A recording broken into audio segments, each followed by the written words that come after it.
This is Hidden Killers Week in Review. A look back at the most prolific stories of the week.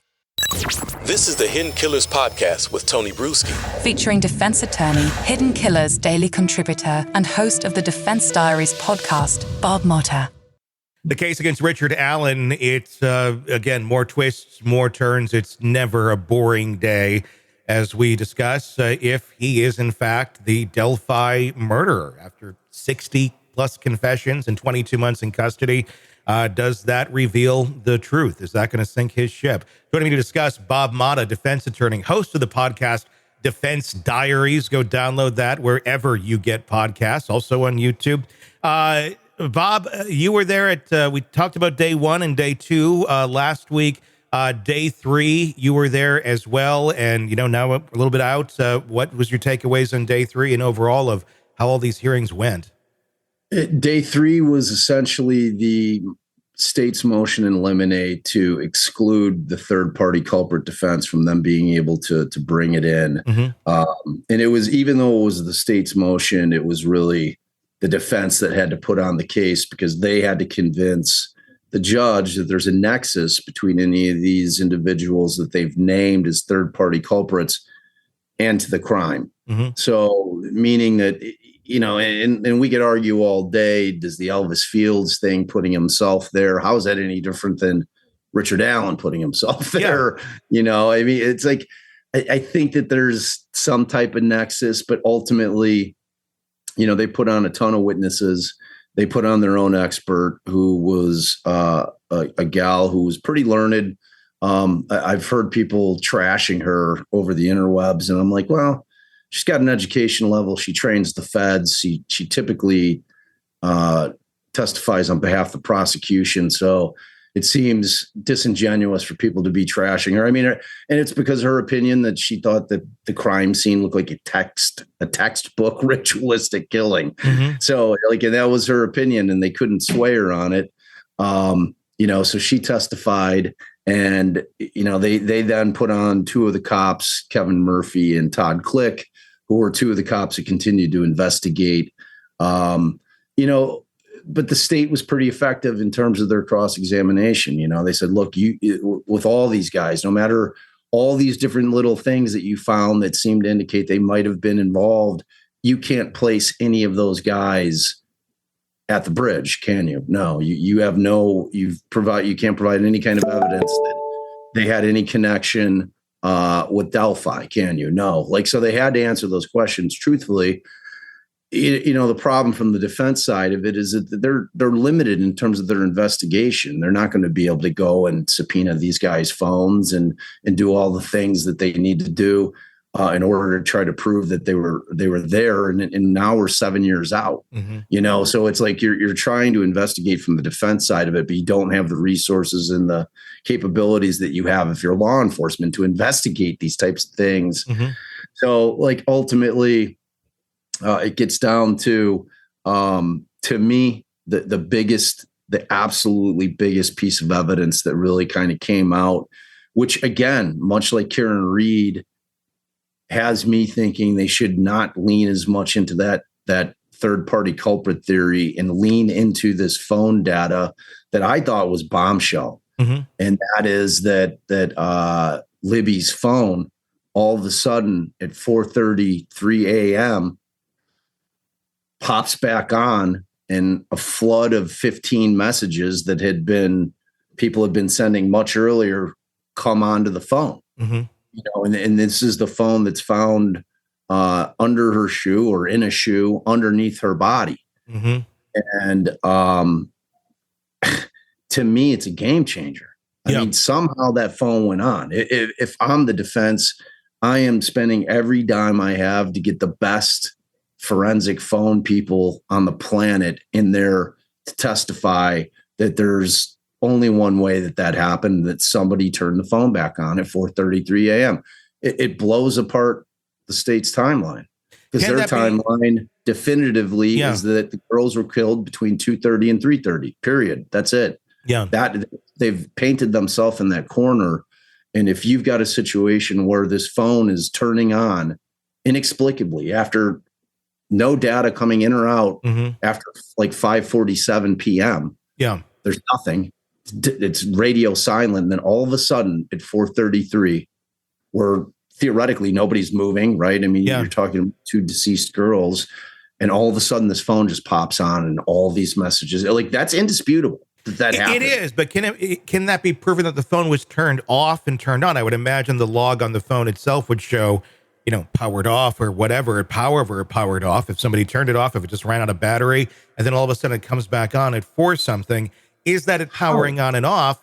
Or is it, I can say I've had this happen with my phone, especially in this office, where the cell signal, sometimes it looks great, and then sometimes it's like not there.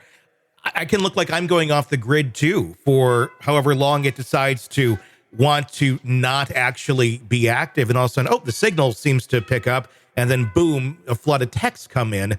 That does happen. And it's in the woods, it's under her body. I guess my question would be, how strong is the signal there from their provider? Is that even a reasonable explanation? It's something to look at. I would think if you're going to go down all the angles. That's going to certainly be the state's position. Yeah, and I think that is their position. That the thing just like was not able to ping for whatever reason. But remember, AT&T was pinging every 15 minutes.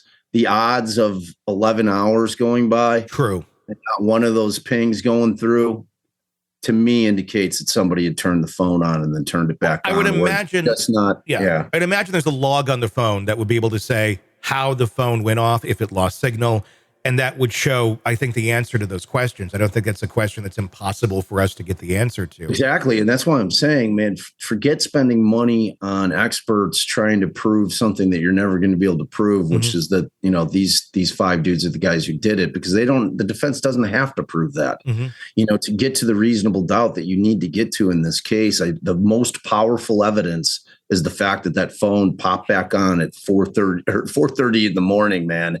It just is, because it blows apart their timeline. If you can destroy their timeline, Richard Allen certainly wasn't driving back there at 4:33 in the morning with 2 dead girls and staging them by himself. Yeah. Like, it just, it seems implausible. I don't know what time he wakes up, but I'm assuming that, he'd be alibied for that time. Yeah. So, and like, I'm certain that his wife is going to be able to say, well, he was home all night with me, and maybe somebody else. I don't know what he did that evening. Yeah. You know what I mean? Like, all those questions, but I'm assuming that they'd be able to establish that it wasn't Allen, because he's at the bridge until the time that they say he's at the bridge, and then he's gone. But if the girls are killed sometime that night, because the 2 things that also come out is there is no time of death that was established, and they didn't take a temperature reading of the bodies. Like, those are huge gaping holes for the state in terms of trying to prove these girls were killed. So it was, I was less impressed with the third party culprit stuff, because a lot of it is the exact same stuff that we've already heard. But as far as that phone data, man, like, that is where I am. That is where I'm spending all my resources if I'm the defense on that case. As of now, has Judge Gull made a ruling on if the third party defense are going to be admitted, or is it still up for consideration in the ether? Up for grabs still. We don't know yet. The only thing she decided, which she did decide on day 3, was to move Allen out of the prison. Yeah. So he's going to Cass County Jail. That's where he'll be through trial. So she did rule on that day.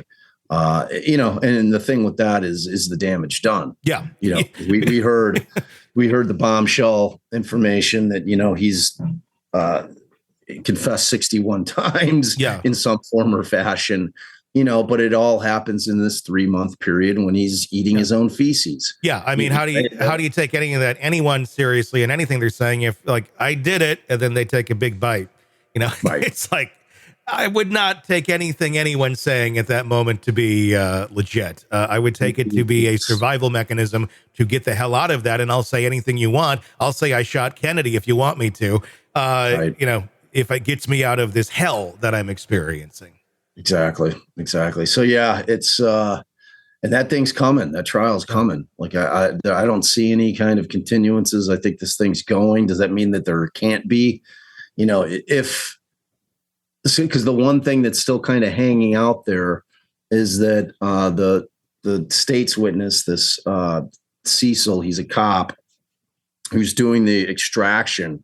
He's still working on 7 years in, still working on an extraction of Liberty German's phone, because now there's a new version of Cellebrite that he wants to run it through there.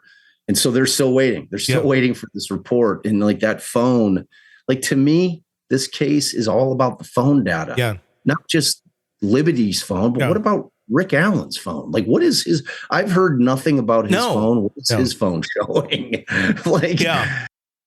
Want more of the podcast without the ads? Then hit subscribe to the True Crime Today Premium Plus channel on Apple Podcasts. Try it now for 3 days, absolutely free. You'll get access to all of our extended advance ad-free episodes instantly. So you can binge without the break. True Crime Today Premium Plus. Search and subscribe now on Apple Podcasts.